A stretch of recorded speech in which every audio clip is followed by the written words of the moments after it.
বনাইছে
আচ্ছা আমাৰ তাত এটা ইনফৰমেশ্যন আছিলে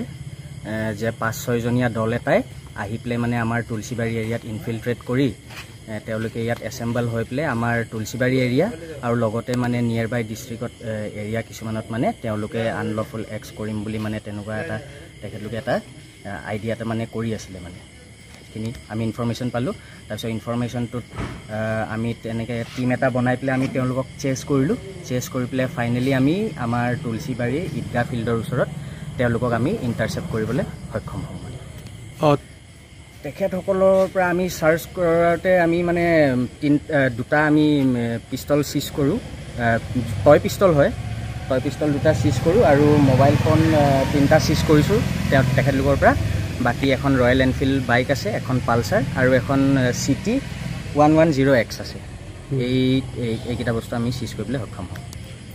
সন্দেহ মানে এতিয়া ইনফৰমেশ্যনটোতো তেনেকুৱাই আছিলে তেওঁলোকে মানে আমাৰ ইয়াত অকণমান ডকাইতি তেনেকুৱা কিছুমান কাণ্ড কৰিম বুলি মানে এটা মানে প্লেন কৰি পেলাই সোমাইছে বুলি আমাৰ তাত ইনফৰমেশ্যন আছিলে মানে আমি সেই বস্তুটোকে আমি মানে ট্ৰেচ কৰি পেলাই আমি তেখেতলোকক পালোঁ আৰু সন্দেহ মানে তেখেতলোকৰ 5-6 জনীয়া এটা দল আছিলে আমি 4জনকহে মানে এপ্ৰিহেণ্ড কৰিবলৈ সক্ষম হৈছোঁ বাকী এজন পলাইছে বুলি তেখেতলোকে কৈছে আৰু তেখেতৰ ওচৰত মানে হয়তো এটা আৰ্মছ আছে নিচিনা আমাৰ মানে ডাউট হৈছে যিহেতু আমাৰ তাত ইনফৰমেশ্যন আছিলে মানে আৰ্মছ থাকিব বুলি তেখেতলোকৰ লগত তুলসীবাৰীত হৈছে ঘটনাটো আমাৰ ঈদগাহ ফিল্ডৰ ওচৰত মানে আমি তেখেতলোকক ইণ্টাৰচেপ্ট কৰি তাতে এপ্ৰিহেণ্ড কৰিছোঁ জেগা চলি আছে বৰ্তমান ইণ্টাৰগেশ্যন চলি আছে চাওঁ কি পাওঁ